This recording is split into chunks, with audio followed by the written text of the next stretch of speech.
तो ये कि जो चीफ मिनिस्टर उमर अब्दुल्ला साहब ने ये बयान जारी किया है कि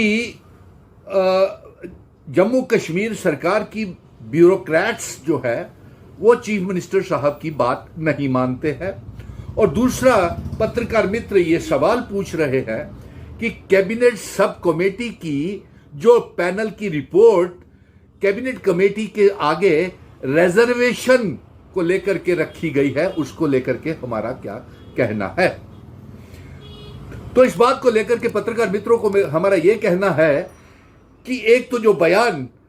चीफ मिनिस्टर उमर अब्दुल्ला साहब ने ये दिया है कि ब्यूरोक्रेट्स उनकी बात नहीं मानते हैं, तो ये बिल्कुल साफ जाहिर हो गया है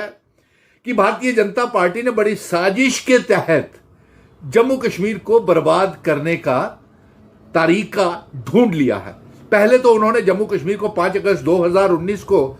एब्रोगेशन ऑफ आर्टिकल 370 को तोड़ करके रियासत को यूनियन टेरिटरी बना करके जम्मू कश्मीर को बर्बाद किया, और फिर एक साजिश के तहत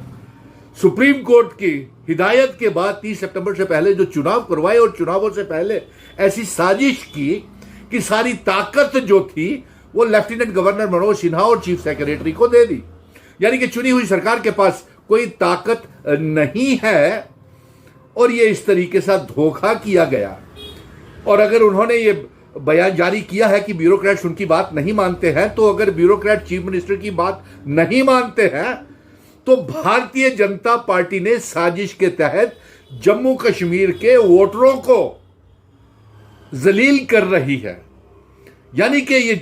चीफ मिनिस्टर की बात नहीं मानना 1 करोड़ 30 लाख अवाम की रियासत की चुनी हुई सरकार और अवाम के वोट डाले हुए चुनी हुई सरकार को ये जलील करना है, वोटों को जाया करने वाली बात है। और ये साजिश चुनावों के बीच में भारतीय जनता पार्टी ने की, क्योंकि उन्हें मालूम था कि मेंबर पार्लियामेंट भी कश्मीर से नहीं बने उनके, और जम्मू कश्मीर में सरकार नहीं बनी, तो इसलिए उन्होंने ये साजिश की थी। फिर उस साजिश का एक हिस्सा ये था कि लेफ्टिनेंट गवर्नर ने और भारतीय जनता पार्टी ने जो बिजनेस रूल बनाने थे, वो बिजनेस रूल की फाइल को भी रिजेक्ट करके चीफ मिनिस्टर उमर अब्दुल्ला को लेफ्ट एलजी मनोज सिन्हा साहब ने दे दिया वापस। दूसरा, इसके बाद ना तो प्राइम मिनिस्टर साहब ना होम मिनिस्टर साहब अपना वादा पूरा कर रहे हैं कि जम्मू कश्मीर को रियासत वापस देने का। तो जाहिर सी बात है चीफ मिनिस्टर तो मजबूर होगा ही, वो ये बयान जरूर जारी करेंगे कि ब्यूरोक्रेट्स उनकी बात नहीं मान रही है। अब दूसरे सवाल की तरफ आते हैं कि जो रिजर्वेशन को लेकर के कैबिनेट सब कमेटी की मीटिंग होगी, और कैबिनेट की मीटिंग में चीफ मिनिस्टर उमर अब्दुल्ला साहब ने ये कहा है कि उसमें ये रिपोर्ट रखी जाएगी। तो मिशन स्टेटहुड का ये कहना है कि पहले तो हम बिजनेस रूल को पहले आउटराइटली रिजेक्ट करते थे, क्योंकि हम तो रियासत के दर्जे की और आर्टिकल 370 की जंग लड़ रहे हैं, इसलिए बिजनेस रूल्स क्यों हम उसको आउटराइटली रिजेक्ट करते हैं। दूसरा, ये रिजर्वेशन का जो मैं आगाह करना चाहता हूं अपनी अलायंस सरकार के और डॉक्टर फारूक अब्दुल्ला साहब को, जो नेता हैं ये अलायंस सरकार के, कि ये जम्मू कश्मीर यूटी के डोमेन में रिजर्वेशन पॉलिसीज नहीं आती हैं। इसलिए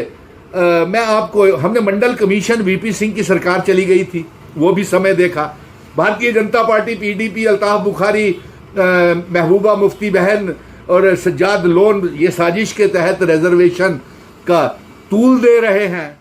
आगा राहुल्ला को आगे करके भारतीय जनता पार्टी तूल दे रही है कि रिजर्वेशन के पॉलिसी के तहत, आरक्षण के तहत नेशनल कॉन्फ्रेंस की सरकार किसी तरीके से टॉपल की जाए।